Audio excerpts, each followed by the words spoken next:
Welcome to Meet the Candidates. I'm your host, Kim Kotis, and I'm here with John Snider, candidate for Muskegon County Commissioner. Welcome, John. Thank you very much. Well, John, tell us a little bit about why you're running for County Commissioner and some of your past service. Well, I'm running because I thought we had a good job when we were there for 10 years, and I thought we accomplished a lot. I would like to see myself back there. I think I have the ability to cross the line and meet with the other party. I'm not that strong a Republican, but I am a Republican. But I believe that the county commission ought to be independent and ought to be interested in what's going on as far as all of the county is concerned. Well, John, you've been very much involved in financial background, and you're concerned with helping the economic growth here in Muskegon County. Could you tell us a little bit about some of your accomplishments working with the commission and in some of your private sector? Well, I'm not very good at talking about myself, but I'll try. My basic interest in working at the county commission level was to make sure that the county had a balanced budget, that it made use of the resources that were available, and that we addressed some of the problems with respect to underfunding of pensions, and that we also addressed the question of what's going to happen to the wastewater system and the water system. I advocated the establishment of the Water Policy Board, which wound up getting initiated. At the wastewater site, I worked with Eagle Alloy to take the flare gas that was just being burned off on a 24-hour-a-day basis and converted that so that it could be put in a pipeline, and Eagle Alloy could use that in return for some compensation to the county to use that and foster their development of their own business. By the same token, over the course of the years, and I may be going on too long at this, we did several things with respect to adding property to county parks, particularly Minot County Park. I worked with the conservation area and Conservation Foundation, and we wound up adding 60 acres to the Minot County Park. I was behind the ability to transfer the property on the White River so that we could add to the county park down in Muskegon, and it's been a 5-acre addition to Heritage Landing. Those are the kinds of things that I think I'm good at. I'm a good person to solve problems. I can't talk a lot, but I can help solve problems.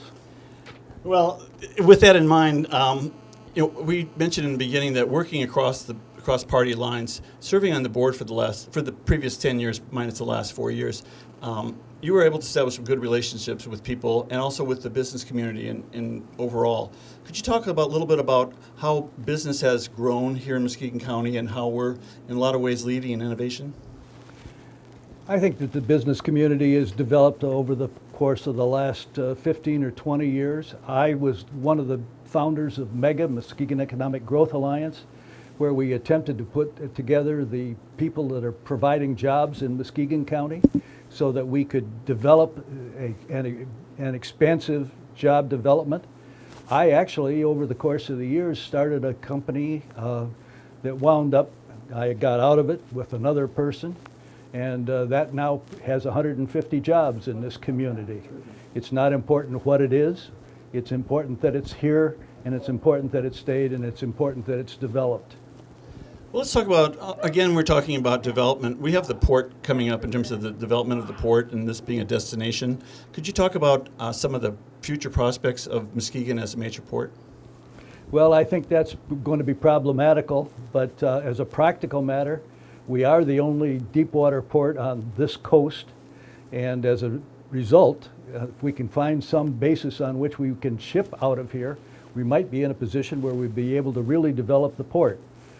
I think it's going to take an awful lot of work to get the port developed. We have the facilities at the present time to be able to handle most of the shipping that comes in here. And the question is, can we get the shipping in here and put something on it so that it goes back out? As a practical matter, the lake port is going to continue to operate no matter what. Right. So the challenge is going to be to try to bring in those that can go back out into the ocean. And we can get them in here, and they can be served with the present capacity. The question is going to be, can we get them out? And they have to be able to take something out. Well, that's important. Let's talk a little bit about the district that you represent and how that's doing and some of the interests that you think need to be at the table for the commission. Well, my view is that while I represent a particular location, that's purely a function of politics. My focus is on the entire county. I don't view myself as tied to a particular district. I think I've demonstrated that with my ability to work with the wastewater site. Chuck Bazell and I, back several years ago, decided that what it might be worthwhile to put some wind energy out there. And actually, the two of us initiated the lease with the wind energy company that came in and signed the lease. I've already discussed the flare gas question. So my focus is on the entire county. It isn't limited to my particular district. Although I've worked hard for my particular district in developing some of the park and recreation areas in that district as well. Okay, great. Well, stay with us, or we'll be right back with John Snider, candidate for Muskegon County Commission.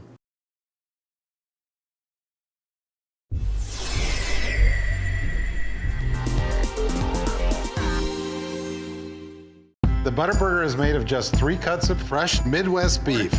Nothing more, nothing less. It reminds me of the good old days when we first opened Culver's. We would call up the butcher shop and we'd buy our beef from there each and every day. You can't get any fresher than that. Well, today we still get fresh beef into our restaurants. We don't skimp on the quality of our beef. So we got the sirloin, the chuck, and the plate. No fillers, that's it. All prize cuts, all well marbled for richness and flavor. And you put those all together, that ends up to be a very high quality burger. This is where those 3 wonderful cuts of beef come together. You can just tell that blend is working in there. And we sear them, and that seals in the juices of the burger. And that's where that wonderful steak taste comes from. It doesn't get any better than that. You know, all our burgers are cooked to order.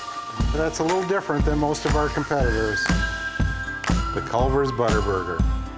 Craig, that is one great burger. Welcome to Delicious. My name is DJ Hilson, your Muskegon County prosecutor. I urge you to vote for Michael Poulin for Muskegon County Sheriff. He has served Muskegon County as professional law enforcement officer for 29 years. Through his training and experience, he has dedicated his career to community-based programs. I am confident that his proven leadership and his dedication to community makes Michael Poulin the most qualified candidate for Muskegon County Sheriff. I'm Michael Poulin, and I approve of this message.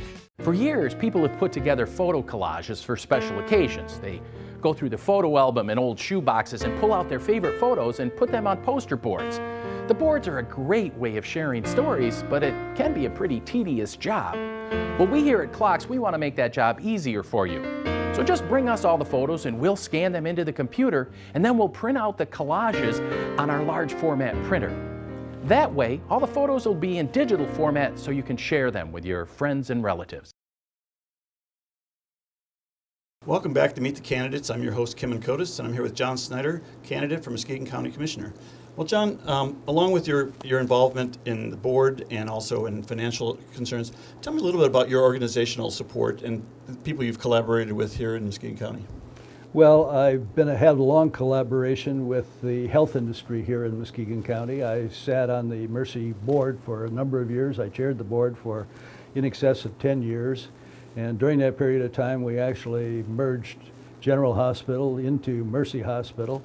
I was involved in the finance committee at Mercy at the time that Mercy and Hackley came together and combined and provided a major advantage to Muskegon County by providing high quality health care on a broad basis. I've also been involved, as I said before, in MEGA, as I've been involved in trying to put together alliances with the public, and I think most of those have been successful. I've been a longtime supporter of the arena. I happen to think that the arena in the center of the town, I think it's essential that we have a center of community for this county, and I think Muskegon satisfies that. Frankly, I'd like to see us come together to a greater degree among all of the various entities, but I think that's going to take time, and I think that the recognition that that's necessary will come in the near future. I think it's going to take a while, and I think people are going to have to change their attitudes, but I think most of the people understand that economically, from a tax standpoint, it makes sense to do some consolidation and to try to get some operations, at the very least, on a partnership basis. Go ahead. Go ahead. The other things I think that I've done is tried to get people to understand that we really have a responsibility to one another. I've been a reader in the public school program with fourth graders, as has been my wife. I also happen to think that it's very important that we keep the community college up and running to provide the educational level for the community on a reasonable cost basis. I have 2 or 3 grandchildren that have gone through the community college and have found it very, very essential. That's not to say that I denigrate higher education. I've actually served on the board of Aquinas College and chaired the Aquinas College board for 10 years. I didn't chair the board for 10 years, but I served on the board for 10 years. So I think education is extremely important. I think it's very important that we keep the people involved in the community, and I think that to the extent that we can get people more involved in providing educational opportunities for young people, we will advance the community. I'm not going to try to list everything else that I've done. I chaired the Coalition for a Drug-Free Muskegon, actually started it. I chaired the board of the Urban League for a number of years.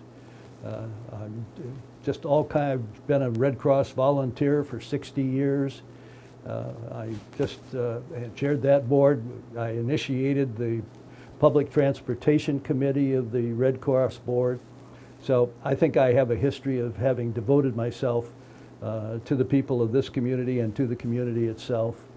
Well, I really appreciate your efforts to give this community and your contributions, the contributions that you made. Let's talk about, you brought up taxes, and I think that's a concern on many people's minds.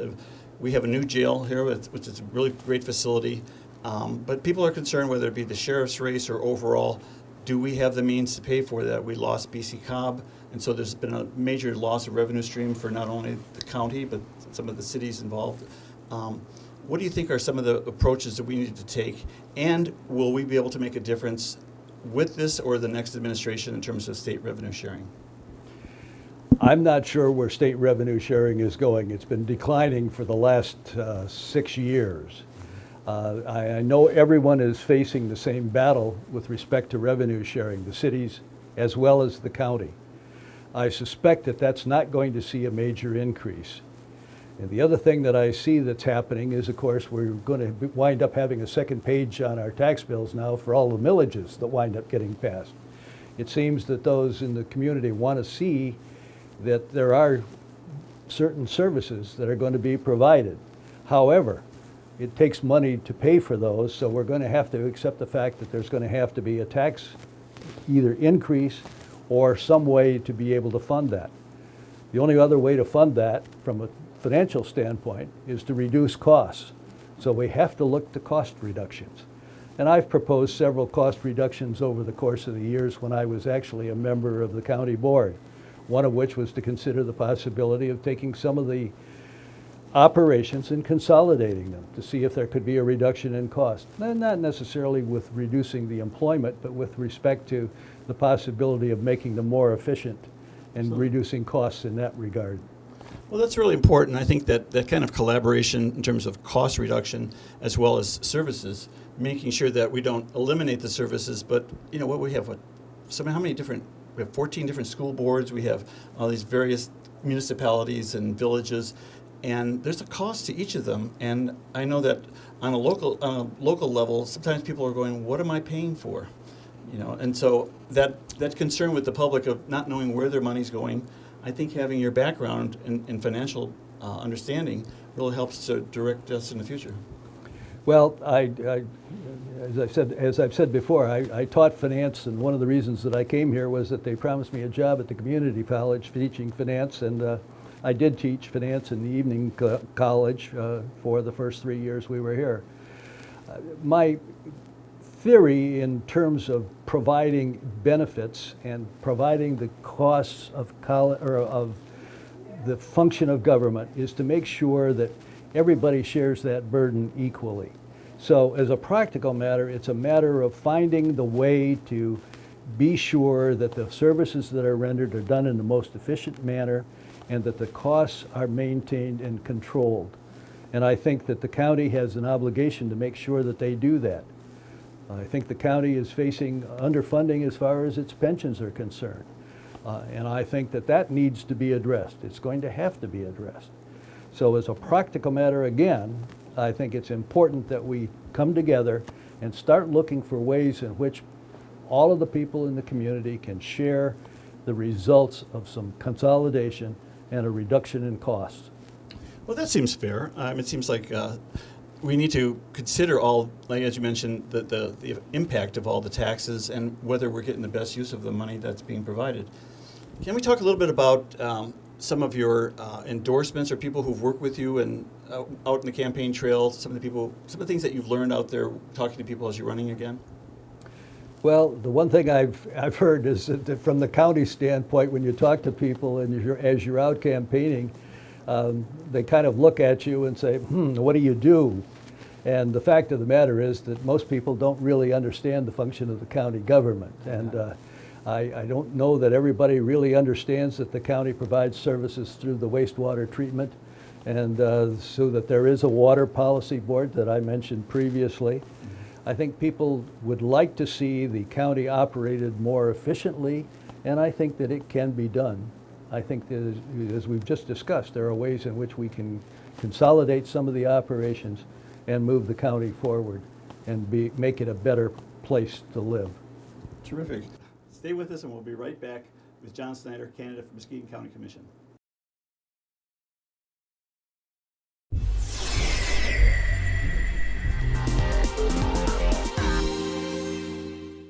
Hi, I'm Holly Hughes, running for state representative.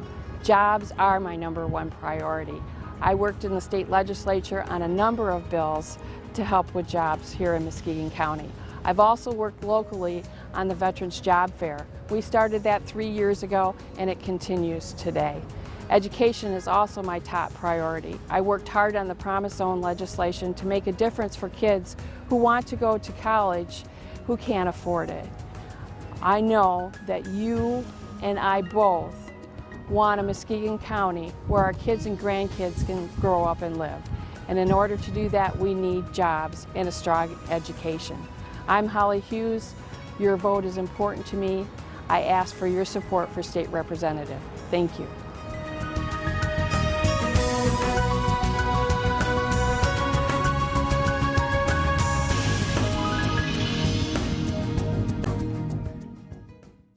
Hi, I'm Brenda Sprader and I'm running for Muskegon County Probate Judge.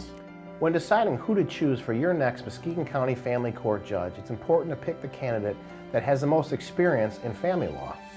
As a former judge, I know this experience can only come from practicing this area of law day in and day out. Unlike her opponent, attorney Brenda Sprader has practiced family law exclusively her entire legal career. That's why we're voting for Brenda Sprader for our next Muskegon County Family Court Judge. Welcome back to Meet the Candidates. I'm your host, Kim Kotis, and I'm here with John Snider, candidate for Muskegon County Commission. Well, John, you've been here in Muskegon County for a long time, and you have a family that's raised here. Tell us a little bit about your commitment with your family and feeling part of this community. Well, we moved here out of love for the community. We weren't originally from here. My wife is from Connecticut. We made a trip up here. We were recruited by Steve Klink years ago and came through and took a look at it and said, this is for us. And we moved out of Detroit and we've settled here, raised our family here, lived on Bear Lake for 45 years, raised our family there. Kids all grew up, went away to college, and they've all returned. Great. And they're all here with their families, and they're raising their families here. And in fact, some of them have left and are raising their own families in other jurisdictions. Our oldest granddaughter is a resident of Houston, Texas, and has 2 children that's down there. We think that this is the finest area that you can find in the state of Michigan. And certainly I think my children, for the most part, believe the same thing or they wouldn't have returned. The lake is a huge draw. The lake has the potential to provide us with all kinds of future in terms of residential commitments from people from out of state, people from in-state, people who are looking to settle in this area. We already talked about the fact that it's a deep water port and the potential for that. That's going to take some work to get up and running, but it is there. And as a practical matter, I think my children and a lot of my grandchildren will wind up returning as well. Can you just briefly, in an anecdote, talk about how your wife felt about you running again for office? Well, she said I was crazy, and that's a direct quote. But the fact of the matter is that I told her I enjoyed it when I was doing it, and I found it a challenge. I enjoyed the challenge. I enjoyed meeting the challenge because I'm a doer, not a talker. I enjoy getting things done and seeing the results, and I think my record for the 10 years shows that in the transfers of property that took place without having to go through any of the costs involved, the ability to utilize the assets at the wastewater treatment site. And incidentally, the wastewater treatment site is an asset, and it needs to continue to be an asset, because an asset that is not maintained becomes a liability. Oh, I agree. So we need to make sure that that stays up and running and stays viable. And I think that it can be. I think that there are all kinds of potential benefits to that wastewater system. Going in behind the grid, which was the theory when we leased that back in 2012 or 2010 to the wind energy people to come in and go behind the grid to reduce the cost. If we can get the cost of water and sewer treatment down, that will be attractive to industry. All of those things are important. And agriculture is the second largest business in the state of Michigan. To the extent that we can get food processing here in some form or other, that will be a benefit. Now, in order to be able to do that, we need to have a large site close to potable water. But that can be arranged as well. As I say, I'm someone who believes that I can do things. I don't care to talk about them all that much, but I think I can get things done. Well, that's terrific. And finally, let's talk about your personal feelings about the collaboration and respect you've had from your colleagues, not only on the board, but people in business here. Do you think that we have the will in this community from people from business and various backgrounds to really make a better future here? Absolutely. I think that's been demonstrated by the people who are willing to take over the SAPI site and make the investment that they've made. As I said before, I started a couple of businesses along with a couple of other people over the years, and my philosophy has always been, once they were up and running and once they stayed with them, I would get out of them because they deserve to run it on their own scale. And that's been a successful operation in 2 instances. It's not important who they are, but it is important that they're up and running and have increased their employment from 5 people to some instances to over 200 people. And those were just arrangements that have taken place because of the progress in this community. I think that the other thing that's really going to help make this community is the fact that we have the water and we have the wastewater treatment site. The wastewater treatment site is the largest federally qualified wastewater treatment site in the United States. And I don't think most people realize that. There was a lot of foresight back 30 years ago, long before I was involved, in putting that wastewater site together. And people like Harry Knudsen and the county commission back then deserve a lot of credit for having established something that can be very viable for the future of this community. Well, John, I'd like to thank you for your commitment to this community and wish you well in your election. Thank you very much.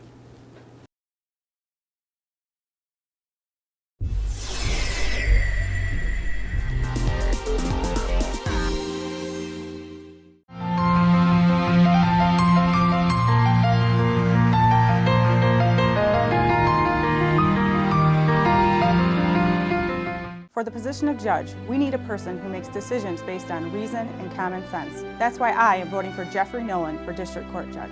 Growing up Latina, I know all about being judged. I also know all about Jeff Nolan. That's why I'm voting for Jeff Nolan for District Court Judge. When I enter a voting booth and cast my vote for judge, I want someone I know will be fair and impartial, and I want to be certain. That's why I'm voting for Jeffrey Nolan for District Court Judge. I'm Jeffrey Nolan, and I approve this message. Hello, my name is Joe Bush and I'm a candidate for Muskegon Probate Court Judge. As a husband and a father, born and raised with strong family values here in Muskegon County, I pledge to work hard for everyone if I'm elected. Probate judges protect individuals and families who are unable to protect themselves. That's why we need a judge with compassion, integrity, and experience.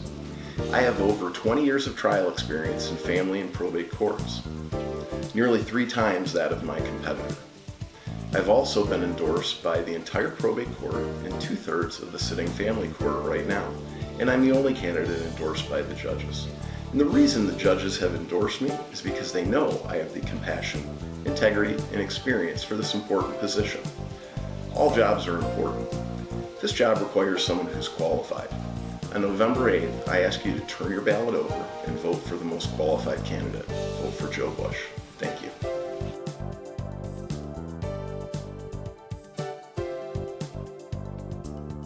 Hi, I'm Terry Sabo. I'm currently the chairman of the Muskegon County Board of Commissioners and also a 25-year veteran of the City of Muskegon Heights Police and Fire Departments. Prior to that, I was on the Muskegon County Road Commission for 2 years and a veteran of the United States Air Force. I've spent a career on bringing people together to solve problems, and I intend to take that attitude to Lansing with me when I'm elected as your next state representative. I hope to earn your vote as the next state representative for the 92nd District.